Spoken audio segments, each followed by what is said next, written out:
Just 3, 2, 1.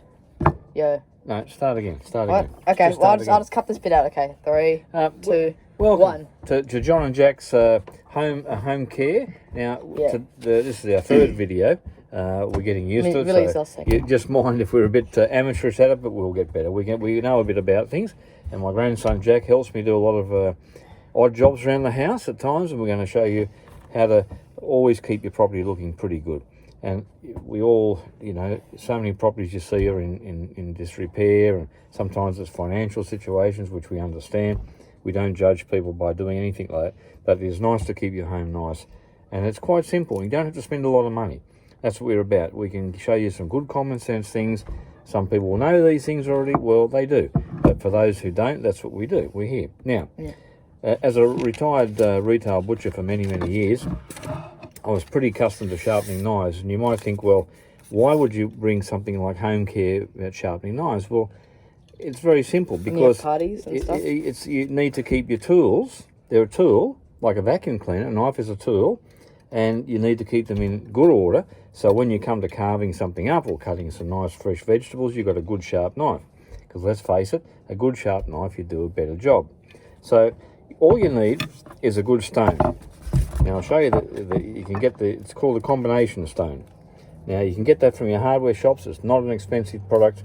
There's two sides to it. You've got a smooth or a coarse side to it. The coarse side is a bit rougher, of course, and the smooth side is a better finish. Once your knife is fairly sharp, all you need to do is on the smooth, because you don't want to wear the knife away too quickly, because at the end of the day you will wear your knives by sharpening them, but you've got to have good sharp knives. Now I'm just using it's a Victorinox. Now, I like a Victorinox knife, just for reasons I do. But you need a good steak knife. That's basically a good steak knife.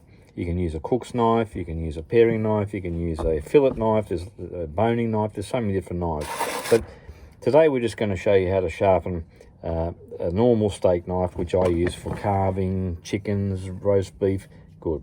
Now also, you need to get yourself a good steel. Now this is one of my old butchering steels of many, which I've got up in my workshop here, and I just sort of keep them on the wall. But all the steel does is not actually sharpen the knife, it just retains the edge on the knife, because you're putting an edge on this blade. You're going to put an edge on it to make it nice and sharp. Now when you rub it with the steel, you need to, I'll show you how to do that in a minute, but that'll just keep the edge. Now, all you do, get yourself some, try to use some nice light machine oil. WD-40. Or WD-40. I use WD-40. It's convenient because I use it here for a lot of other products in the workshop. But I just spray a little bit, quite liberally, on the stone. Not too much. You don't need to waste your products. Now, this is flat, so you need to have if a stone's got a big dip in or curve in it, which they do get after a while, then you have to discard it and buy a new one. But you just want a nice flat. And all I do, just be careful, because you don't want to cut yourself. It's not dangerous. You just put the palm of your hand and keep the knife flat, and you work from the top of the knife to the heel of the knife. The heel of the knife is the bottom part here. So we're just going to, in a nice big sort of circular motion, bring it around like so. And we're just going to keep doing that. You don't have to do it fast. It's not about speed. It's about, you can hear the grinding or the sharpening of the blade. Now you just keep doing that on one side only, right down to the heel. And after a while you get used to it, you can speed it up a little bit, and you will get a nice result. You're just cutting the steel to a nice sometimes you might need a little bit more oil, and then you start on this side. So we're starting from the tip of the knife right down to the heel. The heel is this part of the knife here. So we start on that, and you do it like so, and then push it into the center right to the heel. So then you can get a nice run. I usually, sometimes I put a cloth under it. It can be a damp cloth, so it stops the actual stone from sliding around. You can do this in your kitchen bench. You just get a good one of these combination stones from your hardware shop, keep it in your kitchen drawer or in your workshop. And you can also sharpen things like scissors. You can sharpen quite a lot of products, but mainly knives I do this for. And then again, turn your blade over again.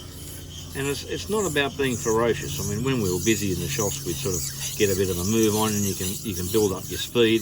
But you don't want to cut yourself. You're not here to cut yourself. You're here to make a nice sharp knife. And I hope all these home tips we're going to give you caring for your property in every which way. Each week we're going to do different sections or segments, I should say, on how to keep your things in really good order. Nothing nicer than having a good sharp knife. You can cut tomatoes beautifully, you can cut 100 things. Apples, bananas. Apples, you know, tomatoes you need a good sharp knife because the actual skin can be quite tough at times. You don't realise that it can be. But just keep, you hear that cutting? That's cutting the steel. Most of the knives now are all stainless steel, which makes it a bit harder because the steel is hard.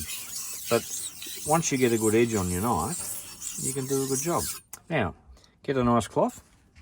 Be careful, I don't rub it between my fingers, right? I put it on top of the bench, and I'll just clean the oil off the blade like so. And then when you go downstairs or you're in your kitchen, just wash it in some warm, hot, soapy water to remove the residual of the oil, excuse me, off your blade. Now, you can sort of just feel there's a bit of an edge there, which there is. Don't you do that, but I'm just showing you there is an edge there. Trust me, there is. Now with your steel, put your stone over there, take your steel. Now you've got a guard on these, and that's to stop you cutting yourself as the blade slides down. So just keep your hand nice and firm, and you're starting from the heel, which is that part of the knife, nice and flat, all the way down. And this is very important because this will actually bring up the edge now, and it will help maintain the edge that you've put on the knife through the stone. So you don't have to do it too quickly, and it's not about, I've seen a lot of people in their life, they slap and carry on. That's not necessary. It's just a nice, from the heel to the tip, heel to the tip, heel to the tip, and you just keep doing that until you're satisfied yourself that you might have a nice edge. You can work on the tip a little bit more because that's where we use a lot of the cutting, particularly when you're starting to slice things. But when you're doing steaks, you'll need to drag it from the tip to the heel, and then you need a good sharp knife all the way. If you don't want to get one of those stones or steel things, you can get a machine to sharpen your knives. But me and Pop reckon if you use a stone and a steel, you get exercise out of it. So if you're a bit like on the plus side. Yeah, on the plus side, yeah. It's all the good beers at night, yeah. You can get exercise from that, and yeah. All right, over and out, guys, and we'll see you the next time we do Jack and John's home care. Nice Bye one. for now. Here's Pop and I's like work space area. What do you have to say about it? Well, we just got it. We keep it fairly organised. Well, I mean, it could be a lot better, but it's handy to have your tools up on a bench and don't have to go through toolboxes. That's just another little tip. And I always say, keep everything in a bit of order. Keep everything nice and clean. Got your vice here. I got a vice. It's only a small one, but it does the job for what I do. But you just need your tools and a few good toolboxes and some shelves, and you've got a good little workbench. You can come up and polish things. You can clean things. You can build things if you're doing, or repair products. It's all very important. Okay. Yeah. Thanks, guys. We'll see you next time. See ya. Night for now. Nice. Say it. Nice. Nice.